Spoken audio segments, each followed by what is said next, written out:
Week may have been difficult with the news of airstrikes and tension in Iran, and talking to your kids about these topics can be a little tough. So this morning, mental health counselor Shantala Boss is here with some tips to help start that conversation with them. Thanks for being here. Thank you for having me. So, of course, we cover all the news here on WESH 2 and CW18. We're talking about planes crashing down and about possible war.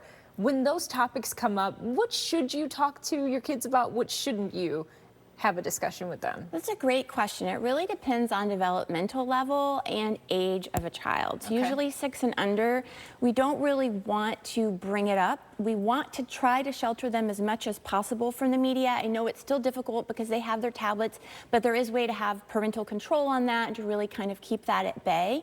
But 7 to about 12, they're starting to get into the tween years and they're seeing more at school, or maybe they're hearing them talk about it. So we want to keep those conversations open. We want to ask them what they've heard, and we don't want to provide them more information than they already have. Oh, that's interesting. Very important. Yeah. So then as far as kids 12 and up, we definitely want to have open conversations and say, okay, I know you've probably heard what's going on. How are you feeling? And kind of gauge that and help them express themselves regarding what's going on. So that's really your goal, to get them talking more.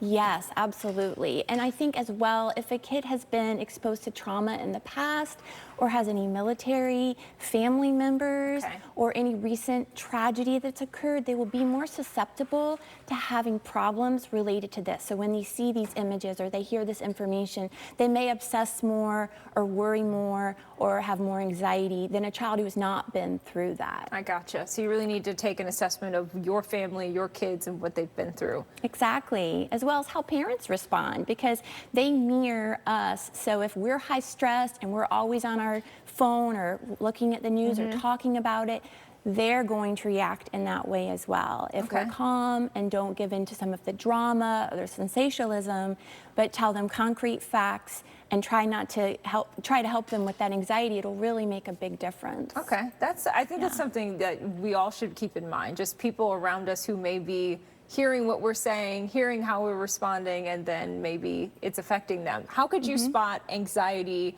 in your child if something is really wrong?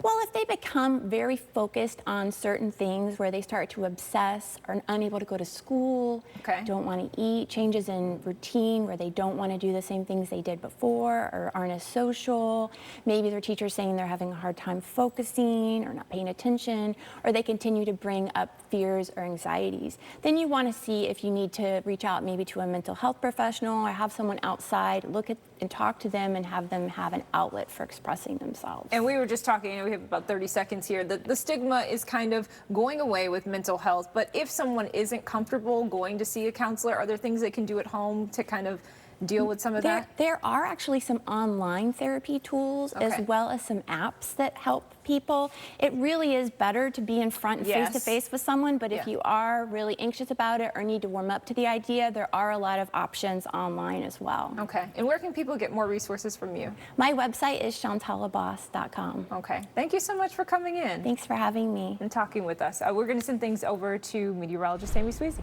All right.